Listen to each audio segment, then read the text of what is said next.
I'm Shauna, and I love painting birds. I am back in Yellowknife from our adventure in Australia, but I am still working on Australian birds. Today's video has cassowary birds in it. Take a moment to subscribe, like the video if you do, and I'm going to grab my paintbrushes and get going. I wanted to get this bird fairly accurate, but I didn't want to draw in my sketchbook and have it be too many lines on this. So what I chose to do was I measured the sketchbook and the width, and I want to put two heads here. So I have one head here that will come right to the edge, and then there will be another head that will fit in this area.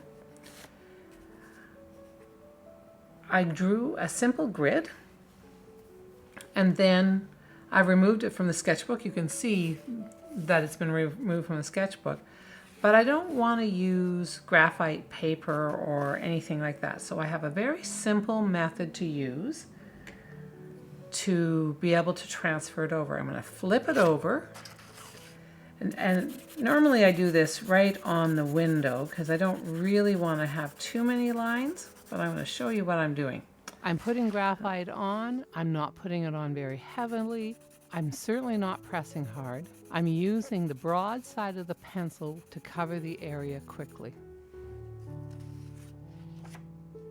Now I'm just going to quickly draw everything, follow all those lines with a dotter tool, D-O-T-T-R tool. It's such an ingenious little trick. See the very faint lines that have been transferred on?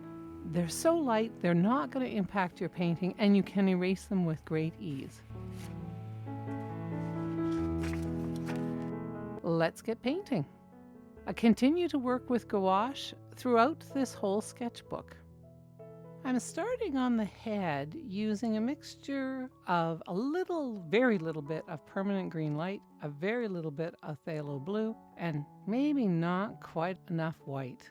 Here are the paints on my palettes: cadmium yellow light, cadmium yellow medium, yellow ochre, cadmium red light, permanent alizarin crimson, ultramarine blue, phthalo blue, permanent green light, raw umber, burnt umber, ivory black, that I will create a neutral gray with by mixing ivory black and raw umber together.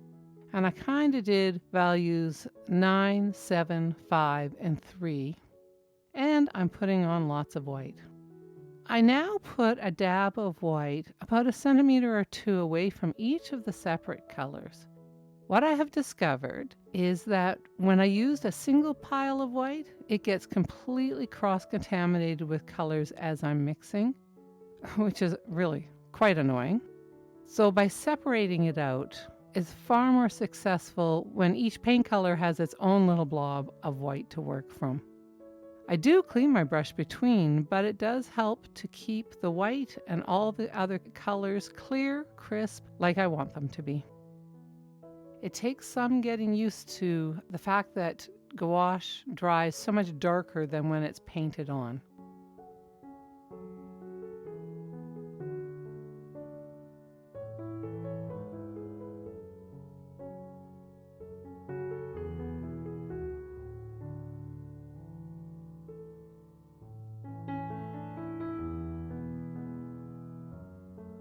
And here is a mixture of ivory black and raw umber to be used around the edges of the eyes.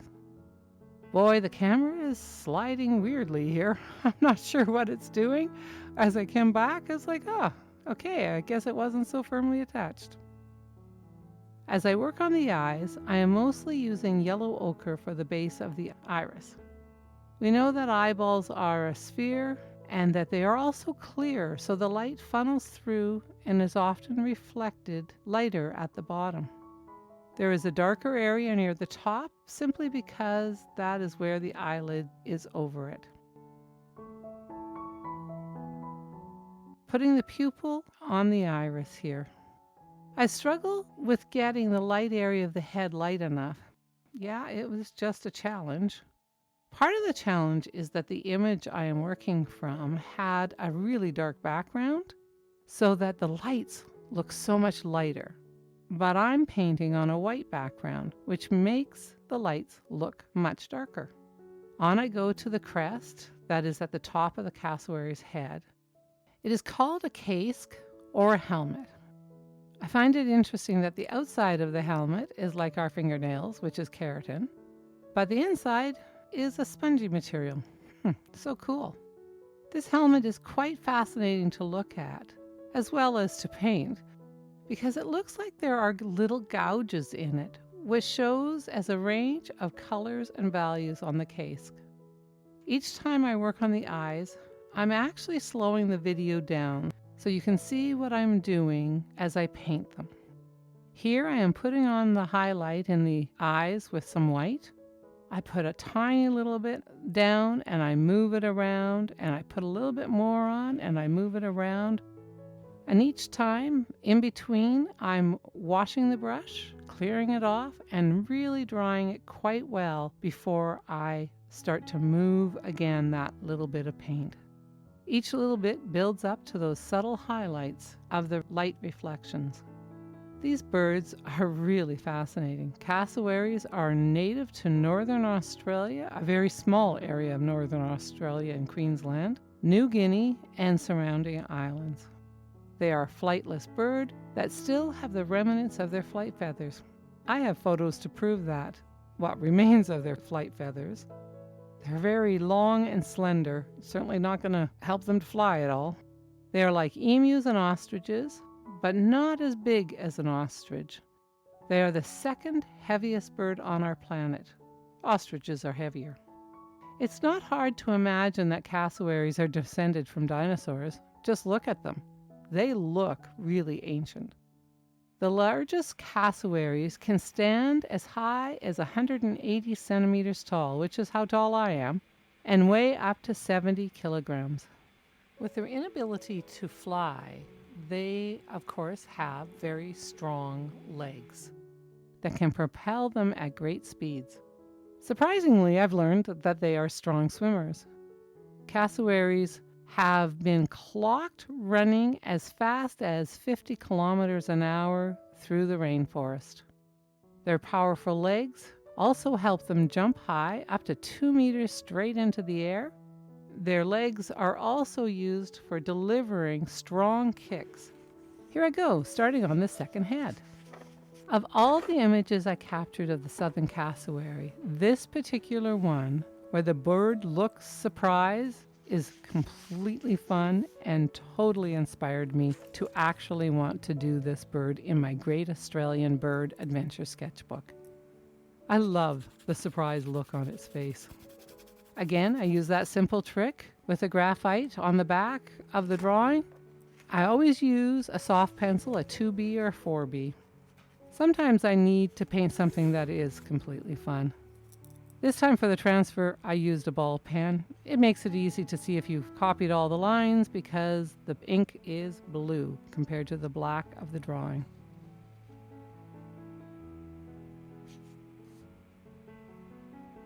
I start with the eyes on the second head, and I see a redder color around the center of the pupil. I put too much paint down, but if I move quickly with a clean, slightly damp brush, I can soften and lift some of it. I really feel like I'm starting to get a handle on how to work with gouache, and my confidence feels like it's increasing. I'm learning that I can do layers of gouache as long as it dries, which doesn't take very long here in Yellowknife, and that I don't use too much water on the next passes or press too hard, and certainly not to scrub really hard with a brush, unless I intentionally plan to do that. As I do this first layer, it's a matter of just putting the different values and colors in place. Again, like I do in every single one of my paintings. On the second pass, I will come and make adjustments that I need to. Here I'm using a mixture of ultramarine blue and phthalo blue and a whole lot of white. I'm trying to figure out these alternative camera angles. I'm pretty sure that this is not completely successful, but I couldn't seem to get any closer. I'm working on it. I'm working on the eye, now placing that pupil. The colors on the neck and head of the cassowary are just so striking. What a fun bird to paint. They have a sharp, dagger-like claw on each foot that measures from 10 to 12 centimeters long that can slice and puncture any animal that is a threat, including humans. Cassowaries can be a very dangerous bird. They are wild animals, after all. And they have been known to kill with their dagger claws. It's a very good defense mechanism, worthy of being cautious if you're ever around this bird in the wild. These birds are also integral to the health of the rainforests that they inhabit. They are in Queensland, found in an area of Port Douglas and Cairns, and further north along the west coast of Cape York. I have not seen one in the wild, though I was in the area in 2018. I did go out touring with a professional birder, but by the time we talked about cassowaries, there was just no way at the end of the day that we could drive to where he knew where one hung around so that I could see it in the wild. I have only seen them in captivity, but they certainly are magnificent birds. And you can tell, even in captivity, how careful everyone is with these birds. As I mentioned earlier, these birds live in the rainforest, and they are rather shy birds. They were on the vulnerable list, but in 2018, they got moved to the least concerned. They found that there were more of them than they had expected. But, like everywhere on this planet, habitat is being lost, and fragmentation is happening in the habitat, which impacts all of our wildlife. Continuing to work on the beak. Some of the more interesting facts about cassowaries is they eat a lot of fruit that has dropped on the ground. Fruitarians. That's what they are. They are really good at moving seeds around the rainforest. The female lays eggs, and then the male takes over for the nesting and raising part of the process. Their eggs are green and are laid on the ground. Green would be a great camouflage in the rainforest. I'm having a lot of fun working on these Australian birds. It has been very hard to choose which ones to work on.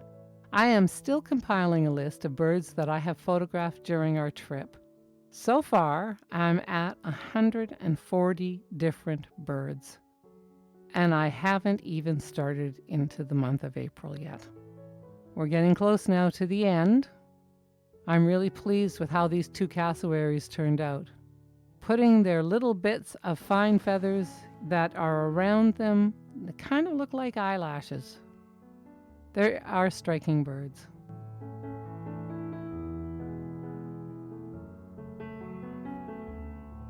Working on the highlight and building it up a little bit more. A little bit more feathers here, and we're done. Well, wasn't that fun? You can see why I decided to paint that particular two cassowaries, the one looking at the one who looks so stunned. We'll see you in the next art video.